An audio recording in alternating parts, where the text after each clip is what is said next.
যেমন হুজুর সাল্লাল্লাহু আলাইহি ওয়াসাল্লামের হক হলো আল্লাহ পাক কোরআনের ভিতরে সেটা জানিয়েছেন। সূরাতুল আহজাবের ভিতরে আন-নাবিয়্যু আওলা বিল মুমিনিনা মিন আনফুসিহিম, আল্লাহ পাক বলছেন আমার নবী হলো মুমিনদের নিকট নিজের জানের চেয়েও বেশি অধিকার রাখে। একবার জোরে বলুন সুবহানাল্লাহ। অর্থাৎ আমরা নিজের জানকে বাজি রেখে হুজুর সাল্লাল্লাহু আলাইহি সাল্লামকে আমরা প্রাধান্য দিই, এটা আল্লাহ কোরআনের ভিতরে বলেছেন। একবার জোরে বলবেন না সুবহানাল্লাহ। ও আমার বাজারেরা, নওজওয়ানেরা, তরুণেরা, হে রাসূলুল্লাহ দিওয়ানারা, আল্লাহ পাক রব্বুল আলামিনের কোরআনুল কারীমের এই বাস্তবতা আজ সমাজের বুকে আছে। আল্লাহ পাক কোরআনের ভিতরে জানিয়ে দিয়েছেন, ও আমার বান্দা বান্দীরা শুনে রাখো, আল্লাহ পাক নবী মারফত উম্মাতানিকে বান্দাকে জানিয়েছে, ও আমার নবী, ও আমার হাবিব আপনি জানিয়ে দেন, ইন কুনতুম তুহিব্বুনাল্লাহ, তারা যদি আল্লাহকে ভালোবাসতে চায় ফাত্তাবিউনি, তারা যেন আপনাকে অনুসরণ করে, অনুকরণ করে।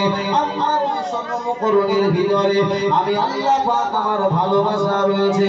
তারা যদি আপনার অনুসরণ করে নিতে পারে, আমি আল্লাহ জানিয়ে দিলাম, ওয়াগফির লাকুম যুনুবাকুম, আমি আল্লাহ তাদের জীবনের গুনাহ খাতাগুলোকে মাফ করে দেব।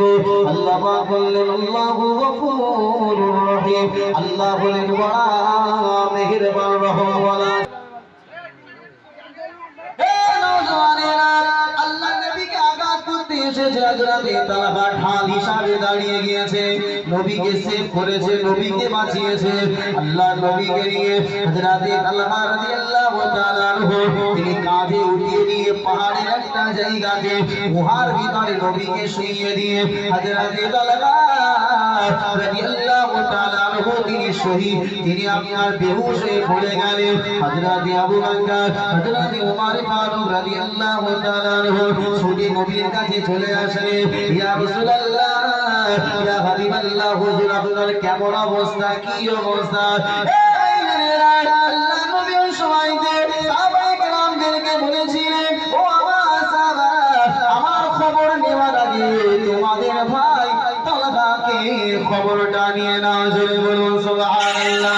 হযরতে তালহা সম্পর্কে আমার নবী এই জেনেতে জানিয়ে দিয়েছিল, ও আমার সাহাবী আবু বকর, আমার সাহাবী ওমর, তোমরা যদি দুনিয়ার জমিনে জিন্দা জান্নাতি দেখতে যাও, আমার সাহাবী তালহাকে